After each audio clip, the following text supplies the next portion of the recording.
Hi. Hi, happy Monday. Happy Monday. Yes. I, Welcome to the next snack size episode. yes, snack size episode is today, Monday. You sound very unsure. Probably because we're recording this on Friday night and I was like looking up something and then you're like, Happy Monday. And I was like, what? Uh You mean I oh. have to work? Oh I no. just got off work. Yeah, hi guys. Happy Monday. It's a Monday for sure. Um, we are bringing you our snack size episode. And this is Laura's week. So tell us what you got for us, baby girl. All right, so today I am going to tell you about the forbidden love story of the King of Portugal and his corpse queen. Ew, gross. I love it. Go. All right, so Oh my God. this is Why don't I know about this? this is from Esquire.com. Okay. Okay. All right. So, the epic love story of Peter I of Portugal and Inês de Castro is one that's characterized by passion, intrigue, mystery, jealousy, and murder. It spawned several legends and has even become a source of inspiration for poets and artists alike. There's even a Portuguese saying derived from the story that's still used in everyday. I'm going to murder this, I apologize. Agora é tarde, Inês é morta, which means it's too late, Inês is dead. Wow. Okay. So Peter the Just, or the Cruel, as he was called, there might be some discrepancy there apparently, Clearly. right, was born to King Alfonso the 11th of Castile, Leon and Galicia, and his wife Maria of Portugal. When Peter was 16, he was betrothed to Constanza Manuel of Villena, the daughter of Prince Juan Manuel of Villena, and his second wife, Constance of Aragon. Wow, you have a Much lot of Hispanic names. Portuguese, but yes. Right. Much like other Portugal. Okay. unions at the time, the marriage was done in a bid to create an alliance with another kingdom. Since Portugal was at war at that time, Peter and Constanza had a marriage by proxy. It wasn't until 4 years later that the war would end and the two would meet. In 1340, Constanza arrived in Portugal with her entourage in tow. It was Wow, said that alright. Peter initially found his wife suitable until he met her cousin and lady-in-waiting, an aristocratic Castilian named Inés de Castro, just minutes later. Yikes. The Awkward. newly married Peter fell in love with Inés almost immediately. The young Inés was said to have golden hair with blue eyes to match with milky white skin. Wow. The two became embroiled in a love affair that caused quite a scandal at the royal court. At the same time, Peter got his lawful wife Constanza pregnant. I mean, he's giving it out to all the ladies. I mean, but also, like, why did it cause a scandal? Because that was literally, like, how it fucking went. Every king everywhere was having affairs with this queen's ladies in waiting. I don't know. The relentless Constanza plotted to end the scandalous love affair by making Inés the godmother of their son Luis. In the Catholic Church, a godparent essentially becomes a member of the family, making the affair incestuous. This and other attempts didn't faze them. They continued the affair, much to the chagrin of Constanza. Right? Go fuck yourself, Constanza. Right? So soon Peter's father got wind of the affair and sternly told his son to end it. Peter refused, and in an attempt to nip the relationship in the bud, the king banished Inés from the kingdom to a convent. Ah, But damn. still, Peter and Inés continued to meet in secret. Leia would is send apparently messages- very into this story. All of a sudden, I was like, oh, hi. Okay, Mama, get down. This is a good girl. Okay. You're too young for this story. Peter would send messages using a small wooden boat, which would then go through the convent's water ducts. Oh my God. They were obsessed with each other.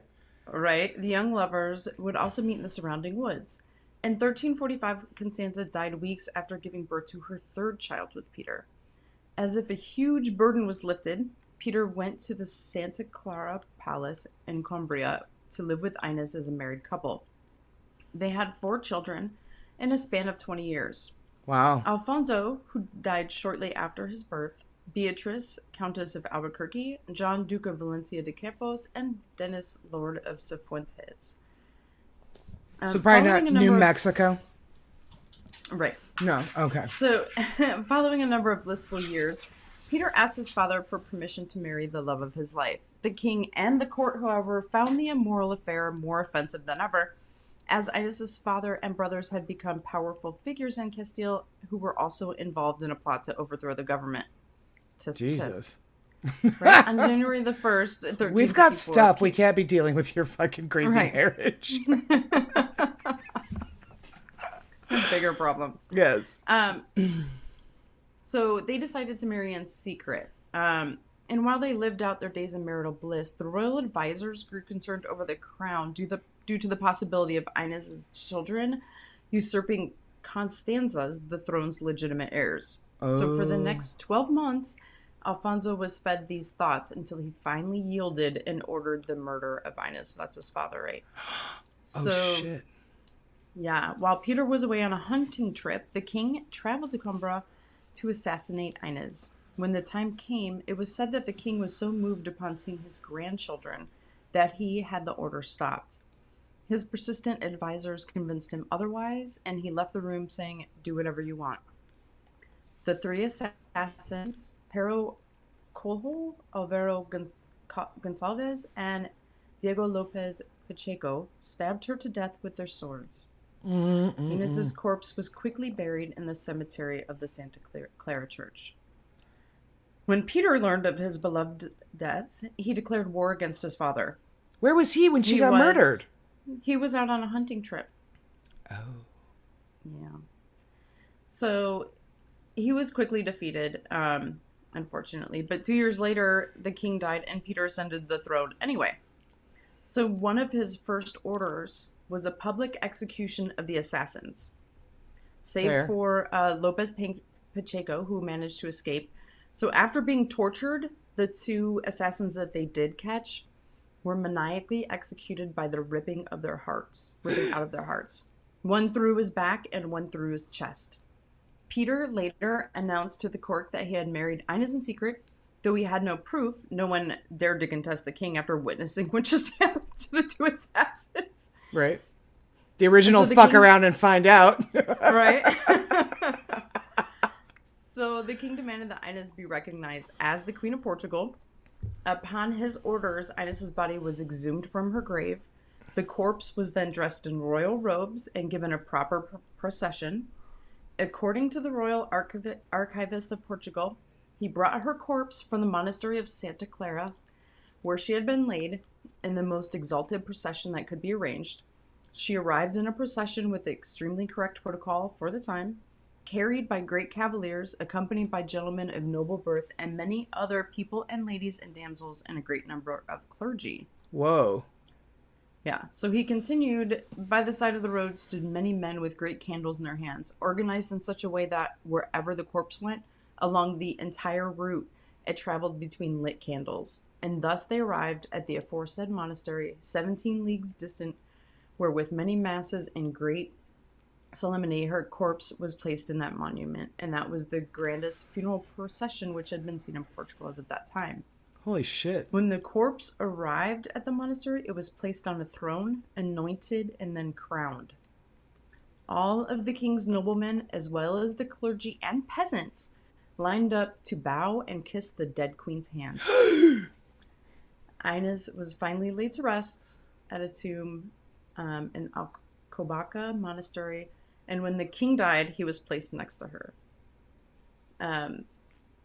Yeah. That's foul, because after 2 years, she's probably just bone. Ooh, not good. Not good. And everybody had to do it. Even peasants. She was kept on there, obviously, for a while, right? Right. Creeps. Ew, gross. Before she was finally taken. But I really kind of need to find a man that's going to love me that fucking much. Right? I need that in my, I need that in my life. I think we all need that in our lives. Make me a queen. So, insist I be queen after I'm dead. So Peter and Inez now rest, hopefully in peace, in the beautiful monastery. Their matched tombs inscribed with the words "Ate o fim de mundo," or "Until the end of the world." Oh my God. So that's the story of That. Corpse Bride. How do I not fucking know Portugal. about this? I don't know, actually. I'm kind of surprised you didn't know it. I swear to God, I had no you idea. love royals and creepy shit. And death and corpses. I'm here, bro. The minute you said that, I was like, oh, I love it. Tell it again. Right? We'll just listen to you tell it again. Go. Wow, that was so cool. Holy shit. Yeah, it's a crazy story, huh? I thought you would enjoy it. Yes. That was the fucking best. Oh my God. Awesome. Yeah, that was really great. Good job. Now, again, I hate to follow you. Right? Because mine is not that... It's cool, but it's not that cool. Now I gotta find something about dead people. All right, we gotta go. I gotta find a new story for next week. Anyway, guys. Y'all have a great week, and I hope that you enjoyed the story as much as Carrie did, apparently. I mean, 1,000%. Anyway, thanks, guys. Have the week you'll have, and we will see you on Saturday with a brand new episode. Bye. Bye.